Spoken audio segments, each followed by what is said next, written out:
Apa kabar Sobat Sigi TV? Kali ini saya akan membahas tentang SKB 2 Menteri yang mengatur tentang pendirian rumah ibadah.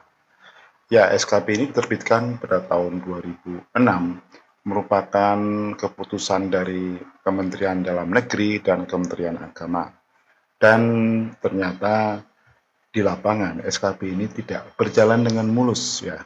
Di mana muncul sebuah friksi-friksi antar pemeluk agama, terutama dari beberapa kelompok muslim yang merasa dirinya sebagai penegak hukum swasta. Dan mereka selalu menggunakan SKP 2 Menteri ini untuk menindak atau membubarkan atau menolak pendirian rumah ibadah untuk umat Kristen maupun Katolik. Bahkan untuk renovasi sebuah rumah ibadah pun mereka menggunakan aturan ini untuk menolak renovasi sebuah rumah ibadah. Ya, tentu kita ingat beberapa tahun yang lalu di Kepulauan Riau kalau nggak salah ya, itu ada sebuah gereja Katolik yang sedang direnovasi. Itu pun dipermasalahkan, ya, terutama oleh Forum Komunikasi Umat Beragama. Jadi kalau saya lihat Forum Komunikasi Umat Beragama ini adalah kepanjangan tangan dari SKP 2 Menteri ini. Jadi FKUP ini seperti penegak hukumnya, ya, tapi tidak resmi karena memang secara undang-undang yang berhak melakukan penegakan hukum cuma ada dua, yaitu Kejaksaan dan Kepolisian Republik Indonesia. Tapi justru FKUP ini lewat ketangan panjangnya mereka itu lebih polisi dari polisi atau lebih Kemenak dari Kemenak sendiri. Nah, ini yang menarik ya. Jadi munculnya kasus belakangan ini, rentetan kasus ya kalau saya bilang ya, dari hampir setiap minggu terjadi soal kasus munculnya penolakan ibadah atau penolakan pendirian rumah ibadah, atau bahkan ada penyegelan yang terakhir yang dilakukan oleh Bupati Purwakarta. Nah, ini sempat menjadi sebuah presiden yang sangat buruk sekali menurut saya di negara demokrasi yang menjunjung tinggi konstitusi, di mana memberikan kemerdekaan dan kebebasan kepada umat beragama untuk menjalankan ibadah atau melakukan ibadah, justru dipasung oleh konstitusi atau oleh aturan turunan dari konstitusi itu sendiri, yaitu SKP 2 Menteri. Ya, karena dalam pasal 29 UUD 45, negara itu menjamin umat beragama yang dalam tanda kutip di sini diakui oleh negara, yaitu ada 6 agama, itu menjalankan ibadah sesuai dengan ajarannya masing-masing lah seperti itu. Tapi ternyata di lapangan itu berjalan tidak konsisten ya. SKB 2 Menteri ini dipakai sebuah alat politik gitu ya, untuk istilahnya sebagai alat propaganda juga, bahwa ada sebuah ketakutan atau gimana gitu ya, berdirinya banyak rumah ibadah muslim yang punya itu akan mengancam eksistensi dari umat muslim di Indonesia secara keseluruhan yang selama beberapa tahun terakhir ini menikmati sebuah privilege sebagai mayoritas. Rupanya ini tidak mau diganggu oleh kehadiran rumah ibadah non muslim di wilayah-wilayah mereka. Dengan menggunakan SKP 2 Menteri itu akhirnya dipakai untuk membungkam atau menutup, menyegel, ya seperti itulah tindakan yang sifatnya tidak berdasarkan dengan konstitusi.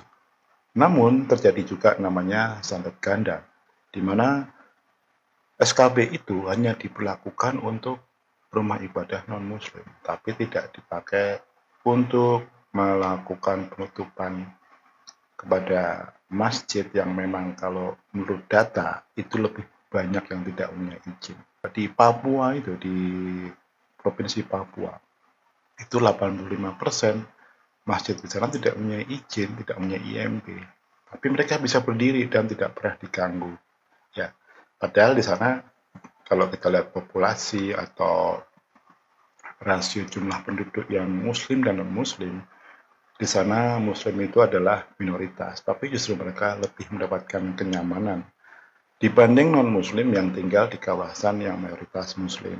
Ini kan sebuah ironi ya di Indonesia ini. Nah, tapi inilah yang terjadi ya. Ini adalah sebuah fakta yang tidak bisa kita pungkiri. Nah, beberapa waktu terakhir ini ada sebuah berita bahwa sebuah partai, yaitu Partai Sosialis Indonesia atau PSI, yang partai yang diusung oleh anak muda, mereka tuh mengajukan gugatan ke Mahkamah Konstitusi tentang SKB 2 Menteri ini ya. Jadi salah satu poinnya di situ adalah PS itu memohon agar Forum Komunikasi Umat Beragama atau FKUB itu dihilangkan. Nah, hilangkan maksudnya tidak dibubarkan lah gitu. Jadi semua wewenang untuk pendirian rumah ibadah itu berasal dari Kementerian Agama. Dan kabarnya PSI juga sudah melakukan audiensi juga dengan Kemenak, ya, dengan Menteri Agama Gus Yakut, dan menurut berita yang ditulis di media online, Gus Yakut menyambut baik usulan itu. Nah, tapi sebenarnya apakah benar akan mengusahakan atau memang akan memperjuangkan agar peraturan itu nanti bisa seperti yang diharapkan oleh teman-teman dari PSI, itu saya pikir juga masih perjalanan yang jauh.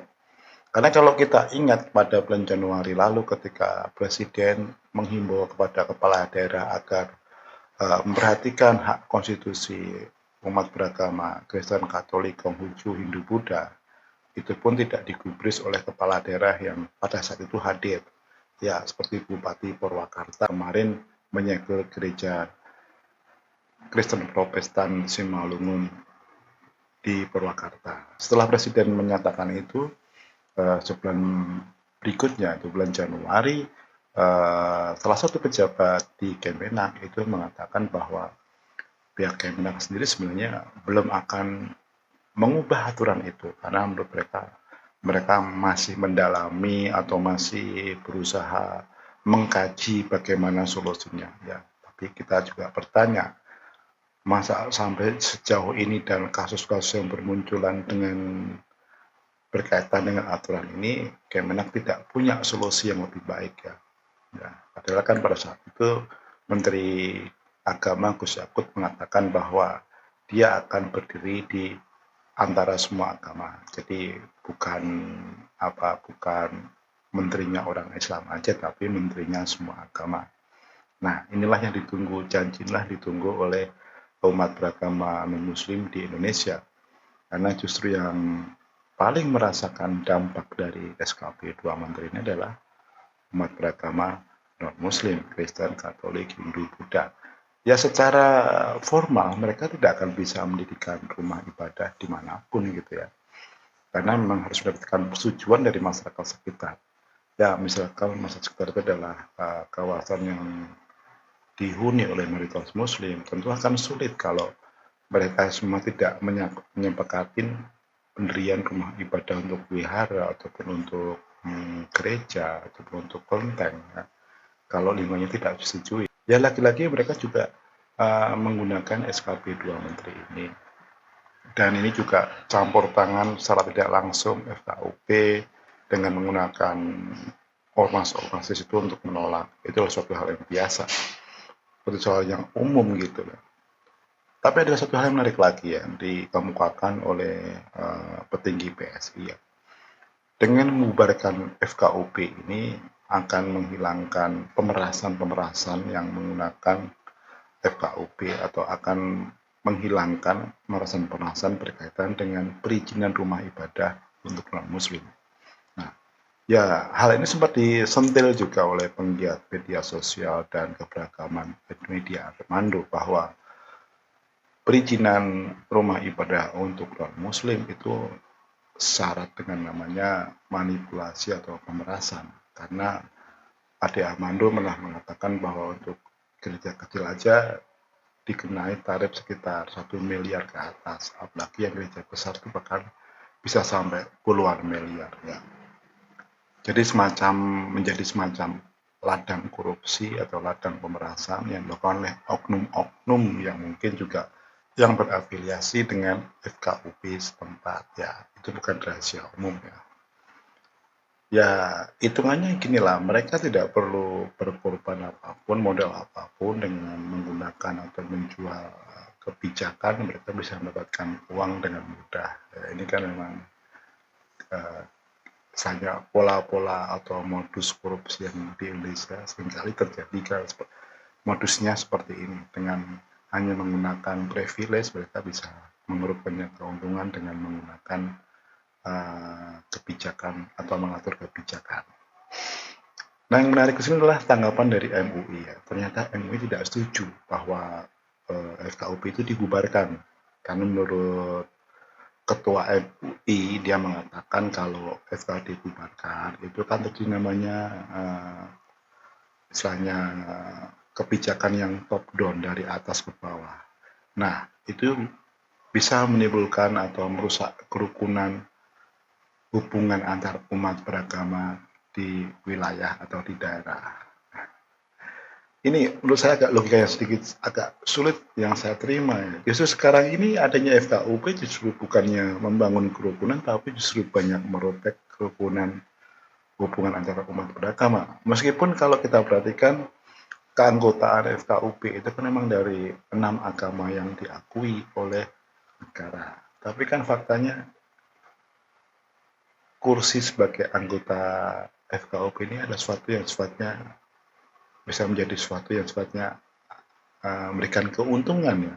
Ya kalau nggak ada keuntungannya kayak nggak akan terjadi namanya kasus rebutan kursi FKUP yang pernah terjadi di Riau beberapa tahun yang lalu. Ya artinya apa? Di sini memang FKUP itu memang punya sesuatu yang menarik gitu. Gak hanya sifatnya politis, tapi juga ada hal yang komersial juga kan. Ya kalau nggak ada untungnya apa-apa, ngapain itu diperebutkan ya. Kenapa harus ada persaingan untuk menundukkan wakil di situ gitu ya. Ini kan yang harus kita cermati lagi gitu ya. Semoga bisa bagikan ini bermanfaat.